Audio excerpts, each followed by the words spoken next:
উপস্থিত নেতৃবৃন্দ, এটা আমাদের কোনো আনুষ্ঠানিক প্রোগ্রাম না, তবে আমাদের ভাই যে দীর্ঘদিন ধরে দলের কাজ করেছে, একেবারে ছাত্রদল থেকে শুরু করে উত্তর মাদ্রাসা ইউনিয়নে দলকে সুসংগঠিত করার জন্য দীর্ঘদিন অনেক কষ্ট করেছেন, দলকে সুসংগঠিত করেছেন এবং আমাদের প্রিয় নেতা ব্যারিস্টার নির্ভরের নেতৃত্বে শুরু থেকে তিনি কাজ করেছেন এবং উপজেলা স্বেচ্ছাসেবক দলের সংগঠনের সম্পাদক দায়িত্ব পালন করেছেন।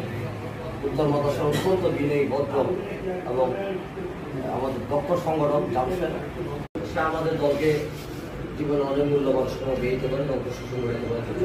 আমরা সবাই একটু বড় তারা দিয়ে এসেছেন, আমরা তাকে স্বাগত জানাই।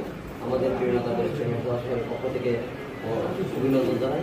আমরা আশা করব জামশেদ আগের মতো আবার দল ও সংগঠনকে নিজেকে উজাড় করে দিয়ে উত্তর মাদ্রাসার পাহাড়াদেরকে সংগঠনকে আরো শক্তিশালী সমৃদ্ধ করার প্রয়াসে এগিয়ে যাবে। শহীদ জিয়ার 19 দফা বাস্তবায়নে আগামী রাষ্ট্রনায়ক দেশনায়ক তারেক রহমানের 31 দফা মিশন বাস্তবায়নে আমাদের প্রিয় নেতা নেতৃত্বে আমাদের প্রিয় ভাই জামশেদ আবারও এরপর দিয়ে এগিয়ে যাবে সকল অন্যায় অবিচার অত্যাচারের বিরুদ্ধে জাতীয়তাবাদী আদর্শের পতাকা হাতে নিয়ে জামশেদের জন্য অত্যন্ত সাফল্য কামনা করে যে কদিন তিনি দেশে থাকবেন আবার আমরা সবাই মিলে বিশেষ সংগঠনের কাছে ধন্যবাদ।